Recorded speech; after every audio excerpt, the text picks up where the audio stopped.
शपथ नहीं ली तो उनको अभी एमपी कहना, सांसद कहना मुझे लगता है अभी उचित नहीं है। चुनाव ज़रूर जीती हैं, नवनिर्वाचित सांसद हैं, लेकिन अभी शपथ नहीं हुई है। जहाँ तक कुलविंदर कौर की बात है, जाहिर है सीआईएसएफ महिला जवान है और उन्होंने जिस गुस्से में कंगना रनौत को थप्पड़ मारा है उसकी वजह भी उन्होंने बताई है। उन्होंने कहा कि मेरी माँ जब किसान प्रोटेस्ट के दौरान धरने पर बैठी थी तो उनको 100 रुपये, सड़क पर बैठने वाली 100 रुपये वाली महिला कह करके कंगना रनौत ने खिल्ली उड़ाई, मजाक बनाया और इसको लेकर के उनको बहुत गुस्सा था, इसीलिए उन्होंने उनको थप्पड़ जड़ दिया।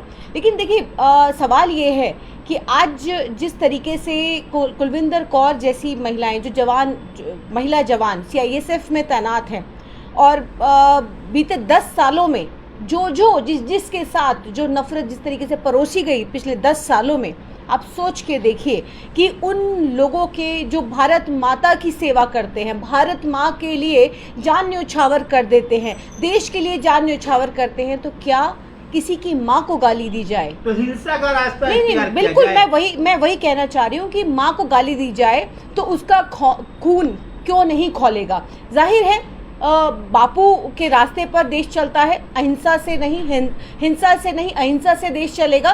और ये जो उन्होंने जो कृत्य किया, जाहिर है वो नहीं करना चाहिए। तो और भी बहुत सारे रास्ते हैं, कानून उनको उसकी जो भी सज़ा है उसके तहत उनको दी जाएगी।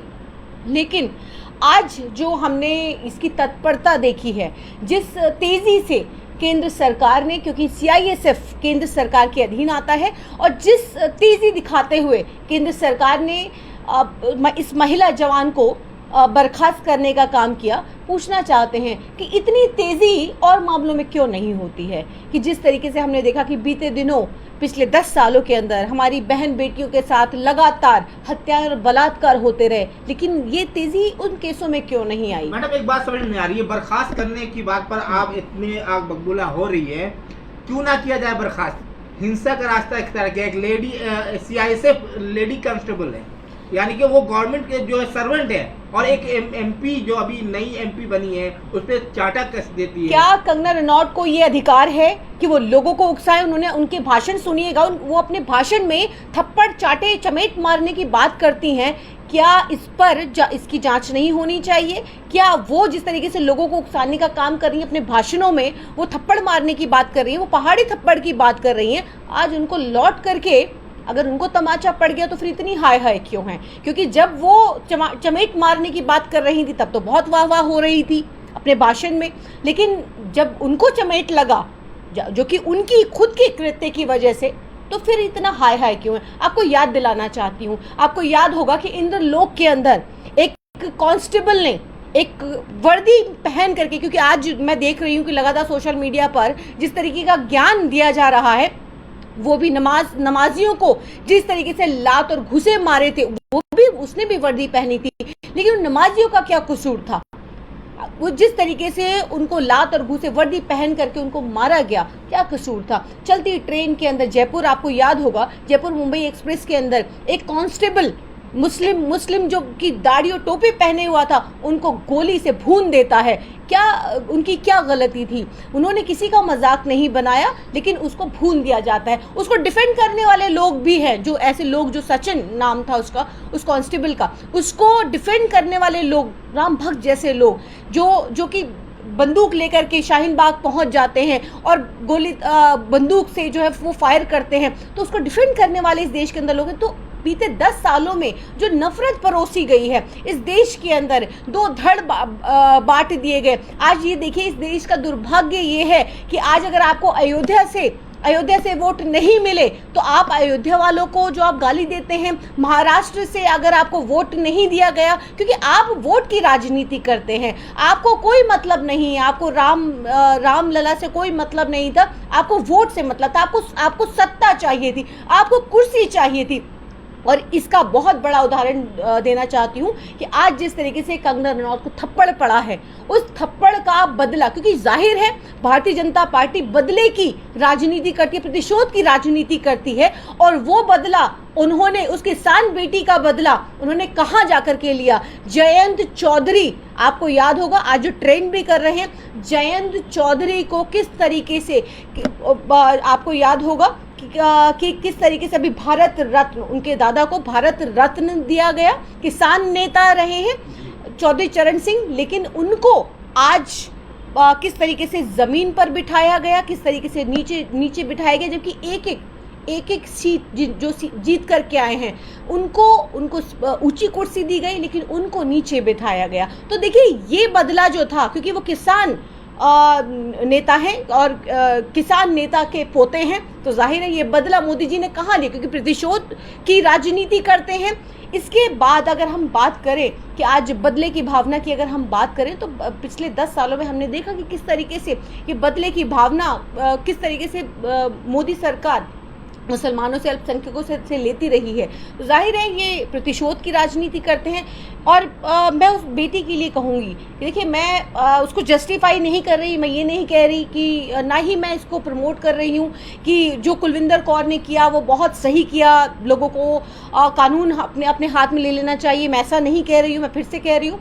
लेकिन आज जो देश के हालात बन गए, क्योंकि ये पिछले 10 सालों में जो नफरत परोसी गई, ये उसी का नतीजा है। मैं कहती हूँ कि वो देश की बेटी है, वो भारत माँ के लिए अपनी जान न्यौछावर करने वाली बेटी है। पिछले 15 सालों का जो उसका रिकॉर्ड रहा है, उसके हस्बैंड भी CISF में बताए जा रहे हैं, और उनका जो पिछला 15 साल का जो रिकॉर्ड है वो भी ऐसा नहीं रहा। लेकिन जाहिर है इस तरीके के जब बयानात दिए जाते हैं, तो क्यों केंद्र सरकार चुप थी, क्यों नहीं उस पर कंगना रनौत जैसे लोग, जिस तरीके की, आपको याद होगा, एक सांसद ने भी अल्पसंख्यकों को संसद के अंदर, भरी संसद के अंदर, साथ ही सांसद को उग्रवादी, कटुआ, मुल्ला, इस तरीके की भाषा इस्तेमाल की थी, लेकिन कोई कार्यवाही नहीं की गई।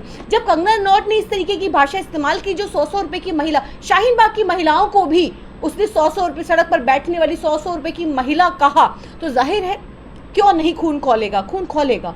और मैं ये कहती हूँ कि ये थप्पड़ कंगना रनौत को, उनकी माँ को मारना चाहिए। और ये थप्पड़ मैं कहती हूँ उन तमाम किसान माओं की तरफ से था, कुलविंदर कौर ने जो मारा, जो उनको सही समय पर लगना चाहिए था। और आज जो ये हालात पैदा हुए, लेकिन वो देश के लोगों से और बॉलीवुड इंडस्ट्री से अपील कर रही है कि उनके फेवर में बोलें, क्योंकि वो इजराइल पे बोल रहे हैं, फिलिस्तीन पे बोल रहे हैं, लेकिन कंगना रनौत देश की बेटी है, उनके लिए नहीं बोल रहे हैं, ऐसी अपील है उनकी। वो भी कुलविंदर कौर भी देश की बेटी हैं। और एक जो मैं कहती हूँ कि एक तबका है जो कुलविंदर कौर के साथ खड़ा है, वो ये कहता है कि ऐसे किसी को भी कोई हक नहीं कि किसी भी माँ को गाली दी जाए, किसी भी माँ का मजाक उड़ाया जाए। अगर कानून ने हमें, संविधान ने हमें वो अधिकार दिए हैं, तो वो अपने अधिकार का इस्तेमाल कर रही थी। और संविधान हर किसी को ये अधिकार देता है। आज मोदी जी को देखिए कि मोदी जी के तमाम जो लोग, मंत्री, नेता, और मोदी जी खुद जिस तरीके से संविधान को बदलने की बात करते थे, आज नतमस्तक है संविधान के सामने। तो जाहिर है जो संविधान को ख़त्म करने की बात करते हैं, क्योंकि ये देश किस तरीके से चलाना चाहते हैं। तो आज जो हालात देश के अंदर बने हैं, मैं कहती हूँ कि आज जिस तरीके से एनडीए की आप देख रहे हैं कि जिस तरीके से जो सरकार बनी है, उसके अंदर किस तरीके की गतिविधियां चल रही हैं, तो जाहिर है अगले 5 साल कैसे रहने वाले हैं, और क्या होने वाला है। क्योंकि आप ये देखिए कि अभी तो जो टीडीपी मुस्लिम आरक्षण खत्म करने की बात मोदी जी करते थे, लेकिन आज देखिए कि किस तरीके से आरक्षण देने की बात हो रही है, और किस तरीके से जिनको टोपी से नफरत थी, आज बाकायदा पूरे नमाजियों को जो नमाजी जो पार्टी के अंदर नए नमाजी आ रहे हैं, उनकी भी एंट्री है। तो देखिए जो हालात अब कितने बदलने वाले हैं, आने वाले वक्त में कितने बदलेंगे, लेकिन उम्मीद करते हैं कि इस तरीके के जो लोग बयानात देते हैं, और ख़ास करके किसानों के ऊपर, अल्पसंख्यकों के ऊपर जिस तरीके की अभद्र टिप्पणी की जाती है, मुझे लगता है कि इसे बचना चाहिए। क्योंकि देखिए प्रतिशोध की राजनीति आप करते हैं, लेकिन आप ये देखिए कि इसका जो खामियाजा है, इसका खामियाजा कभी भी, कहीं पर भी, जैसे कंगना रनौत के साथ जो हुआ, वो किसी और के साथ ना हो।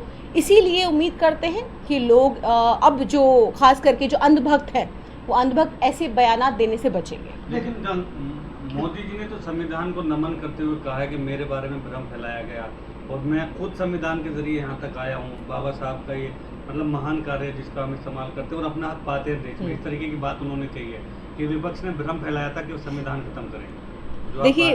देखिए जो मोदी जी विपक्ष मुक्त भारत चाहते थे, जो मोदी जी कांग्रेस मुक्त भारत चाहते थे, क्या क्या नहीं कहा पिछले 10 सालों में।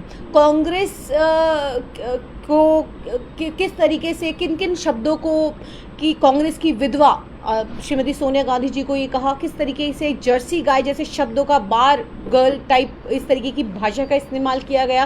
देखिए प्रधानमंत्री जी के शब्द हैं और जिस तरीके से हिंदू मुसलमान करना और देश के अंदर सिर्फ और सिर्फ अगर आप मुद्दे की बात करेंगे तो आप जाहिर है उनको कहाँ से कहाँ वो मुद्दों को डाइवर्ट करते हैं और गोदी मीडिया उनका साथ देने का काम करती है। लेकिन आज जो बहुमत आया, आज जो सबका साथ सबका विकास की बात करते थे मोदी जी, लेकिन वो सबका साथ सबका विकास अब नज़र आ रहा है कि आज जब कुर्सी बचानी मुश्किल हो रही है तो सारी वाणियाँ निकल रही हैं, संविधान की भी बात करते हैं, वो लोकतंत्र को बचाने की भी बात करते हैं। और आप देखिए गोदी पत्रकारों का क्या हाल है, वो बिलबिला रहे हैं। आज देखिए कि उनके क्या हालात है। आज ये जो चुनाव परिणाम आए हैं, ये चुनाव परिणाम एनडीए के खिलाफ आए हैं, भाजपा के खिलाफ आए हैं। ये वो लोग हैं जो अग्निवीर योजना ला करके 4 साल के अंदर रिटायर कर देते थे और ये कहते हैं कि हम अग्निवीर योजना ला करके उन्होंने बहुत बड़ा मास्टर स्ट्रोक किया है। तो लेकिन कांग्रेस का स्टैंड स्पष्ट था कि अगर कांग्रेस की सरकार बनेगी तो हम ये अग्निवीर योजना को ख़त्म करने का काम करेंगे। अगर कांग्रेस की सरकार बनेगी तो पुरानी भर्तियां वापस की जाएंगी, जो गारंटियां थी, जो वादे किए गए थे, उन सभी वादों पर काम किया जाता। लेकिन अभी सरकार क्योंकि एनडीए की बनी नहीं है तो ये कयास लगाए जा रहे हैं कि एनडीए की सरकार बनेगी या नहीं बनेगी, ये भी अभी सस्पेंस है, ये कहना मुश्किल है। आपको अभी भी लगता है कि नहीं बनेगी एनडीए की सरकार? नहीं, अब कहना मुश्किल है अभी, क्योंकि जिस तरीके के हालात चल रहे हैं और ख़ास करके मैं ये कहूँगी कि जो 400 पार का नारा दिया था और कयास जो लगाए जा रहे थे वो तो कम से कम पूरे नहीं हुए। और जाहिर है जो साथ में जो एनडीए जिस तरीके से आज आप देख रहे हैं कि मुजरा देखने को हमें मिल रहा है, मनोरंजन देखने को मिल रहा है। और आज देखिए कि जिस तरीके से क्योंकि बीजेपी के अंदर ही, एनडीए के अंदर ही आपको इंटरनल फूड देखने को मिलेगी। आज नीतीश कुमार और जिस तरीके से टीडीपी के चंद्रबाबू नायडू जिस तरीके से जो डिमांड कर रहे हैं, होम मिनिस्ट्री की डिमांड कर रहे हैं, चाणक्य के पास जो है वो सब लेने की बात कर रहे हैं। आप देखिए कि अमित शाह जी का चेहरा देखिए, आप देखिए कि किस तरीके से वो उनका देखिए, योगी जी का देखिए कि किस तरीके से उनको भी अपना जो डिपार्टमेंट है वो जाता हुआ नजर आ रहा है। मीटिंग में तो नीतीश जी कहते हुए नजर आ रहे हैं कि जितना जल्दी हो सके शपथ ले लीजिए, हम तो आपके साथ हैं। नीतीश जी समर्थन दे रहे थे या खिल्ली उड़ा रहे थे, मजाक कर रहे थे, ये समझ ही नहीं आया कि ये समर्थन कैसा था। मैं ये भी देख रही थी कि द्रौपदी मुर्मू जी जो देश की राष्ट्रपति हैं, किसी पार्टी की राष्ट्रपति नहीं है, आज वो मोदी जी को दही और चीनी खिलाती हैं। तो देखिए ये मैं समझती हूँ कि जो विपक्ष की जो भूमिका है वो हम पिछले 10 सालों में बखूबी निभाते रहे हैं। और अगर एनडीए की सरकार बनती है, क्योंकि हमारे लिए सरकार बनाना ये अहम कभी भी नहीं रहा, हम सरकार सत्ता में आते तब भी जनता के मुद्दों को उठाते, जनता के मुद्दों के लिए काम करते। और आज अगर हम सत्ता में नहीं भी रहेंगे, क्योंकि जाहिर है राहुल गांधी जी ने साफ कहा था 4000 किलोमीटर की यात्रा कन्याकुमारी से कश्मीर तक की, फिर 6700 किलोमीटर की यात्रा, फिर मणिपुर से मुंबई तक की, किस संकल्प के साथ? इसी संकल्प के साथ कि भारत के अंदर जो नफरत परोसी गई, हर वर्ग को लेके साथ में चलने का काम किया कि सत्ता नहीं चाहिए थी, इस सत्ता के लोभ से ये जो भारत जोड़ो यात्रा नहीं की थी। जाहिर है जो देश के अंदर जो वर्ग है, चाहे वो अगर हम दलितों की बात करें, पिछड़ों की बात करें, अल्पसंख्यक की बात करें, महिलाओं की बात करें, शोषितों की बात करें, नौजवानों की बात करें, चाहे बुजुर्गों की बात करें, किसी भी वर्ग को आप देखिए कि आज वो त्रस्त है, आज वो परेशान है, आज वो बड़ी उम्मीद से देख रहा है, बदलाव को वोट किया। आप देखिए कि जो मैंडेट आया, जो नतीजे आए, वो नतीजे जो इंडिया अलायंस के जो नतीजे थे और जो एनडीए के नतीजे थे, एनडीए को चुनाव ईडी, सीबीआई, इलेक्शन कमीशन और वो तमाम सरकारी एजेंसियां चुनाव लड़वा रही थी। आप ये देखिए कि 117 शिकायत पत्र जो है वो हमारी तरफ से लिखे गए इलेक्शन कमीशन को, लेकिन किसी पर संज्ञान नहीं लिया गया, भ्रम फैलाया गया। 2 लोग का जिक्र करूंगी कि एक देश का गोदी मीडिया जिसने ये भ्रम फैलाए रखा कि क्योंकि ज़मीन की हकीकत, क्योंकि लोग 10 साल लोगों के लिए बस अब ऐसा हो गया था कि अब नहीं सहा जा रहा। जिस अयोध्या की ये बात करते हैं, अयोध्या का आप ज़मीनी हाल देखिए जाकर कि ज़मीनी हालत अयोध्या के अंदर क्या है। लोगों को के घरों को बुलडोज कर दिया गया, लोगों के आशियानों को तोड़ दिया गया, और आप बात करते हैं कि आप अयोध्या हारे हैं तो जिम्मेदार अयोध्यावासी हैं। वहाँ पे इनको कोई बुरा कहा जा रहा है। बिल्कुल, मैं वही कह रही हूँ कि ये लोग सत्ता लोभी हैं, इनको कोई मतलब नहीं है, इनको सिर्फ कुर्सी चाहिए। तो आज देखिए कि महाराष्ट्र के लोगों को गरियाने का काम करे। सिर्फ ये मुसलमानों के दुश्मन नहीं है, जो कि हम लगातार कह रहे थे कि सबके दुश्मन है, इनको सिर्फ और सिर्फ कुर्सी चाहिए। लेकिन मैडम, जिस तरीके से आप बता रही कि अयोध्या के वासियों को जिम्मेदार ठहराया जा रहा है, वहीं एक तरफ मायावती मुसलमानों का ऊपर ठेकरा फोड़ रही है कि मुसलमानों ने हरवाया है, मुसलमानों ने उन्हें वोट नहीं दिया है, यानी कि मुसलमान जिम्मेदार है उसका। इसको किस तरह देखिए, ये मुझे बताने की ज़रूरत नहीं है। लगातार लोग खुद अपनी ज़बानों से कह रहे हैं कि किस तरीके से हमने कितनी सीटें किसकी वजह से हारी, कौन अब बी टीम बन करके भाजपा को सपोर्ट कर रहा था। हमारी आप ये देखिए कि इसी चुनाव के अंदर अगर हम बात करें तो उत्तर प्रदेश के अंदर हमारा बहुत बेहतरीन प्रदर्शन रहा है। और अगर हम ये बात करें कि बहुत सारी ऐसी सीटें हैं, अगर उत्तर प्रदेश की बात करूँ तो बहुत सारी ऐसी सीटें हैं जहाँ पर इतनी धांधली की गई कि कम से कम 500 से कम मार्जिन पर 30 सीटें जीती गई। 500 से कम मार्जिन पर भाजपा ने जो जीती हैं, और 1000 से कम मार्जिन पर 100 सीटें जीती गई हैं। तो आप समझिए कि फर्रुखाबाद की आप हालत देखिए।